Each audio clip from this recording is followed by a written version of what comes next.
I'm Shimelle Laine, and I'm here with a new Sketch to Scrapbook page. And today's sketch includes just one portrait 4x6 photo on its own, and then a background with a design on the diagonal.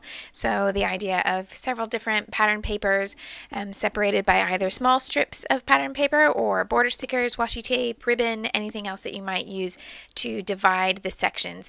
And there are 3 sections of pattern paper on the sketch, but of course you could add more sections and do all sorts of different diagonal strips, or you could do you could leave one off and have about 2/3 of the page be one pattern and just decorate the corner. Lots of different ways that you can take a sketch like this. It's very simple in design and make it work for you.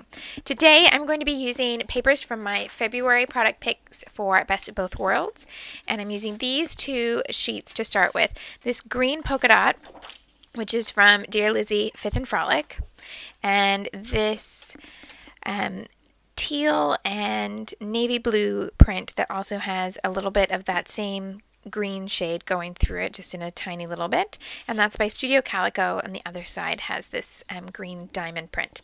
My single 4x6 photo is one picture from the Harry Potter tour of the winter ball setup, and I'm going to use these 2 papers as my background, and then use, instead of another paper on the diagonal, I'm going to try dividing it with this washi tape.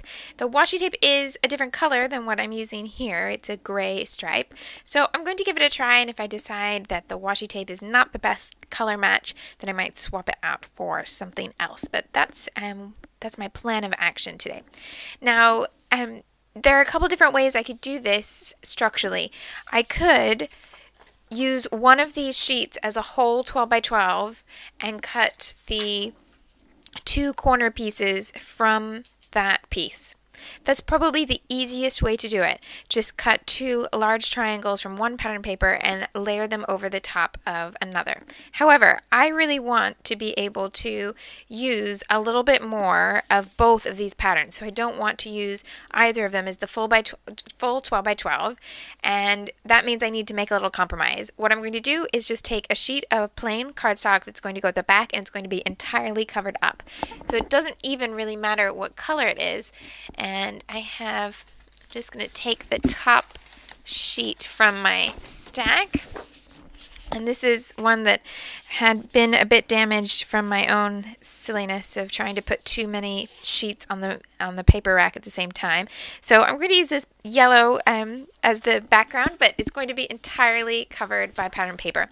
So all I'm going to do is cut these strips by taking the paper to my paper trimmer, and instead of cutting it like a normal square, I'm going to place it on the diagonal and cut 2 matching pieces from the corners, and then from the second pattern paper, the large piece in the middle, to piece together to form this type of design. My background all pieced together, and I've matted my photo just with one layer of another pattern paper from the kit, and that's this paper from October Afternoon Farm Girl.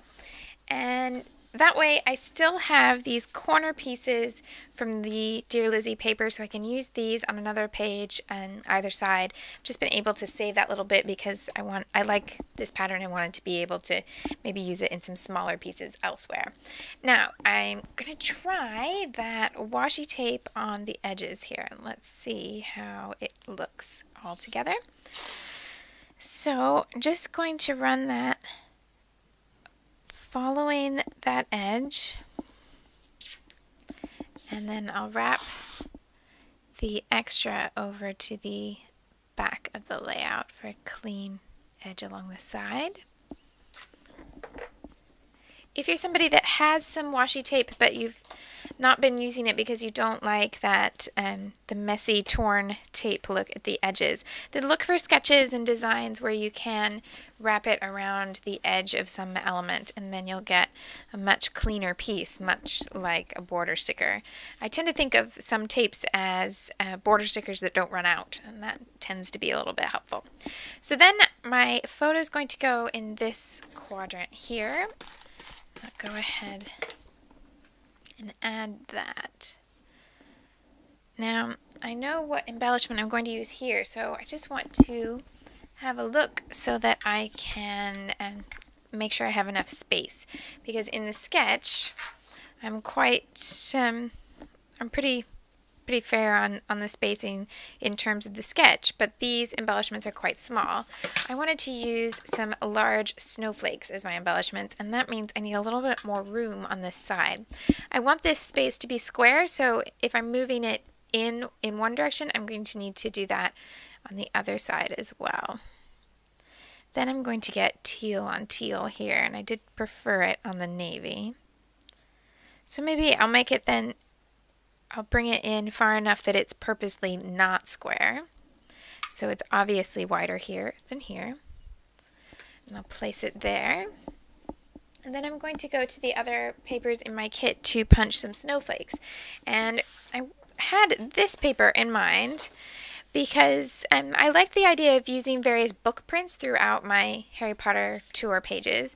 And admittedly, this part is going to look too much like a picture book, but I think once it's punched into the smaller shape of the snowflake, that these pieces here would just look like book text, which is really what I want to share. I used 2 sizes of snowflake punch. I have 3 larger snowflakes and 5 smaller ones. I can go back and make a few more if I need to, but I figured that was a pretty good place to start. And this sketch includes embellishment in 3 places. One up here at the top corner, down to the bottom corner of the photo, and then at the bottom of the journaling. So I'll go ahead and sketch out where this is going to go. So I think I'll use 1 large snowflake in each of those spots, and then I'll just keep 1 small snowflake with the journaling and use 2 with the other 2 spaces because there's quite a bit of empty room available there. I'm going to run my title across here. My lettering options in the kit were either the red letter stickers or the white thickers, so I'm going to use the white wood grain letter stickers to spell out my title here. It does mean that I'm mixing shades of white and cream, and I'm just going to try and incorporate a few different creams and whites to make that work. I also want to bring in some of the postage stamp labels here to go with these snowflakes. So I'm thinking something like 1 of these stamps per group of snowflakes could just be a really useful piece for grounding. I quite often will ground an embellishment group with washi tape, but I've already used the tape here. And I'll take some of these snowflakes and put them on pop dots, and some I'll leave flat. And then I may look for other elements. I might want to add something on top, a gem, a pearl, or something, a little button. So I'll have to have a look at what different bits I have. So I'm going to go ahead and add my my title and my journaling, and then get these embellishments finished.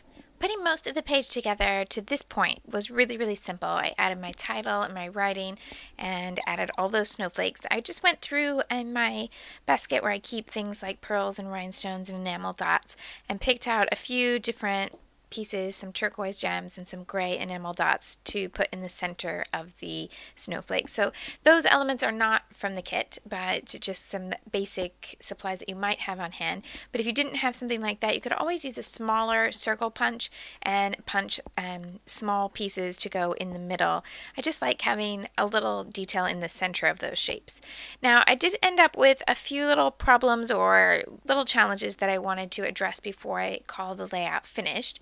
One of them is that when I was writing the journaling, I focused on filling this space between the title and the snowflakes, and I did something that I'm not completely happy with, and that's I have this extra white space here, this empty spot, and I'm not particularly keen on how that fits with the rest of the layout.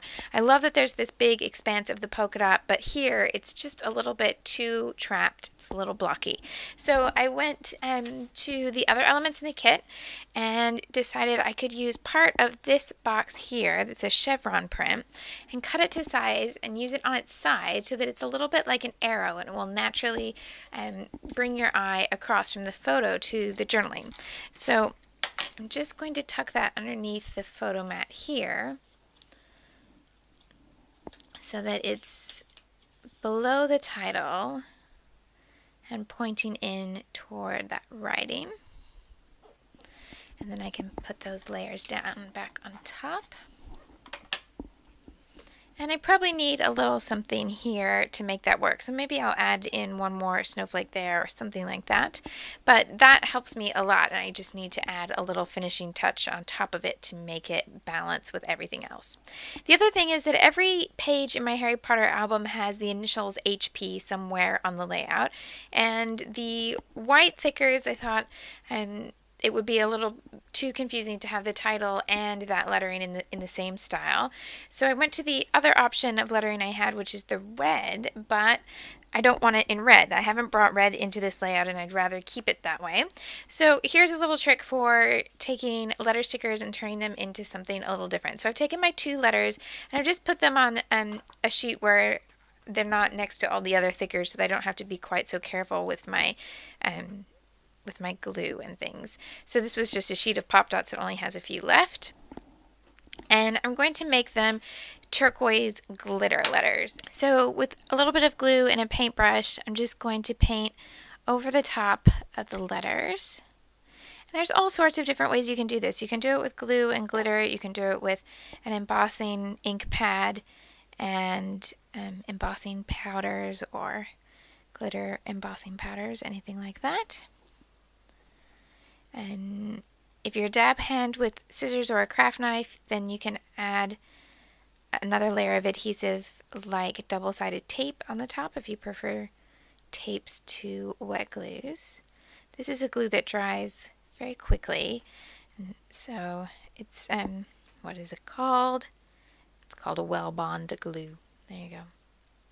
I've had this same bottle for so many years. I have no idea if they still make the same thing, but any very tacky glue would do the trick. And then sprinkle the top there with the glitter, and then I'll just take a bit of scrap paper here and press that glitter down onto the glue. So you can, if you don't have a brayer is really easy to do this, but if you don't have a brayer, you can just do it with the end of your hand, or you can take any sort of tool that you happen to have and press it in. But basically you're wanting to make sure that the glue is attaching itself to the glitter, or the glitter to the glue, and making a good bond there. And then of course the extra glitter can go back.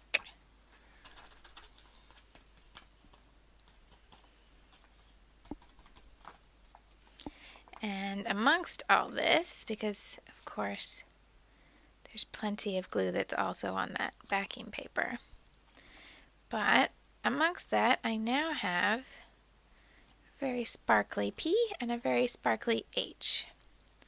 Now depending on how much you moved around those pieces while you were working with them, you may need to add a little bit more adhesive to the back of the sticker because it may have picked up more glitter than anything else, but it may work just fine. It just depends, and for just a couple letters it's no problem to add a little bit more adhesive.